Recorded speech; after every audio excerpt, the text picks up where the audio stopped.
Hi, I'm Sultana, and I am sharing with the youth ministers today. And I've got a series that's called Yo, Enough Cotton Candy. And I want to go ahead and get into it. I want to share first with a youth minister, with you. I'm going to be talking with you, and then sharing with you how to work with the person who's working with you, your assistants, those that are helping you out and everything. And then the other thing I want to show you is how to work with the kids and how to incorporate that which you've learned into working with the kids too. So I'm going to go ahead and read from the chapter 1 of my book and share that with you. And let me go ahead and get that started. So if I look like I'm looking and reading, I am. It's on my computer and I'm going to be reading some stuff, okay? First, let me say that you have been given a gift that is beyond your imagination. What an honor to be entrusted with God's inheritance. It could have been John Doe or Jane Doe, but God chose you. Why? Why did God choose you? Because He can trust you. You don't just give a pearl to anybody.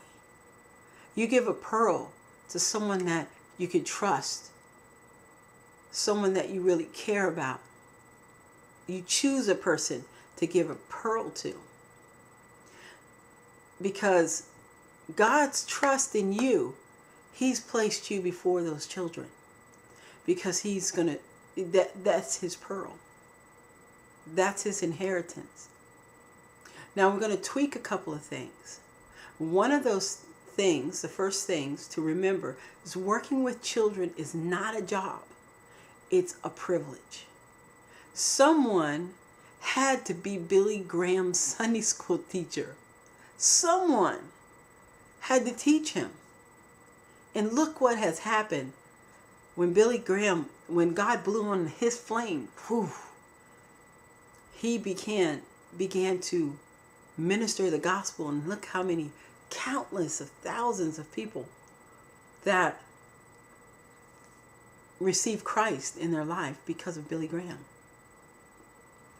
So it's not a job. It's a privilege. If you feel that it's a job and it's burdensome, you got to step back and let's look at it and see what's going on. Next, remember, Jesus was fun to be around. Kids love to be around Jesus. And this is it because it's all about Him. See, Jesus wasn't like this sad sap walking around, and in this holy thou and omnipotent one walking around, don't bring the children near me. No, He was one that said, bring the little children unto me. And forbid them not to come. I want them. And they want me. And He laid hands on them because they were eager to have the hands of the Lord laid on them. And they're still eager today to have the hands of the Lord laid on them. Okay, so if you find yourself frustrated, just step back, take a break, and breathe. Because if it starts getting frustrating, maybe it's too much of yourself in it and not enough Jesus. Okay, it's very important. Your communication with Jesus is a lifeline. So that lifeline can be cut with things that the cares of life. Pretty much so. If you've got all these cares of life banging you in the head, and you don't have time to spend with God, and you're not spending that time with God, your lifeline can be cut. And you'll be like floating alone out in the water, and the waves start smacking you in the face, and you're feeling this stress, this strain, and why is this so difficult, and oh no, and this kid's a brat. You start thinking like that instead of, man, let me see before God what's going on in this child's life. See, that's why it's important that you have that communication with Jesus. There's no room for that anger. There's no room for that frustration, because Satan is a legalist, and he wants to step in on that anger and step in on that frustration and bring a division between you and that child, or even in that work, and a resentment, a low-lying resentment to the pastor or the leadership in your church, because you feel that maybe you've been forced in this position, or you're not getting the help. That's that cotton candy. And you're not getting the help that you need.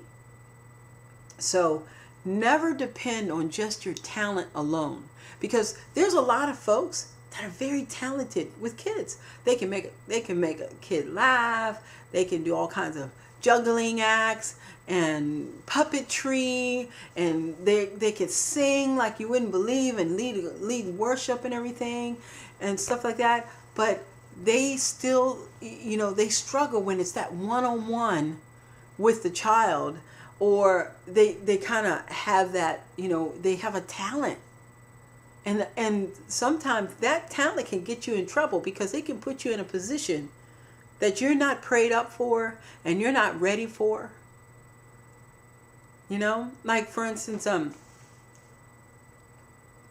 there have been singers and different people that have been placed, that they've given their hearts to Jesus, and then they never step down from their talent to seek him.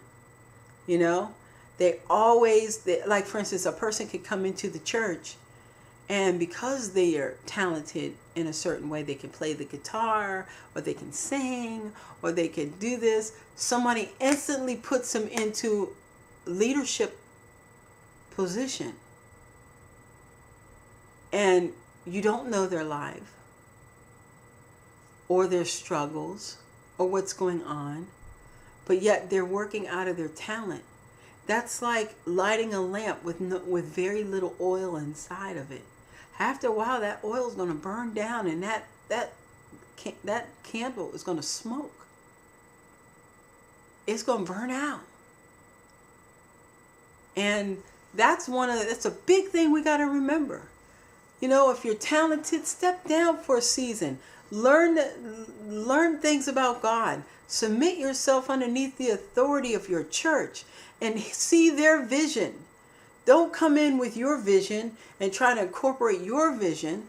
Incorporate their vision and begin to pray and keep that communication open with God. And then he begins to incorporate those things. See, Satan loves it when we rely on the flesh. It just gives him an open door. And he just loves it. And it gives him an open door and make you puffed up. You can get puffed up with pride, or it can bring you down into failure. And with children's ministry not growing, fighting within jealousies, that kind of thing. And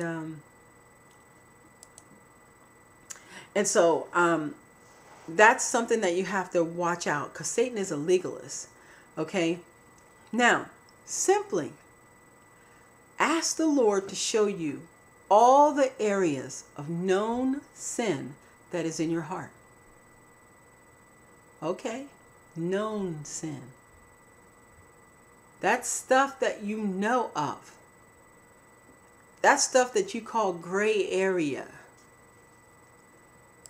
You might see it as a known sin in your life. That's something that nobody else knows. A little indulgence here. That's a known sin that's in your life. You know what they are. Could be, anger. You could be saying harsh words to your spouse, to your parents, or to someone that's around you. You could be hard to your people in the church. There could be jealousies. You could be so puffed up with pride that if somebody says that they don't want something done, you just instantly puff up and get angry and get upset. Okay, I'm going to go ahead before I touch on that basket of eggs.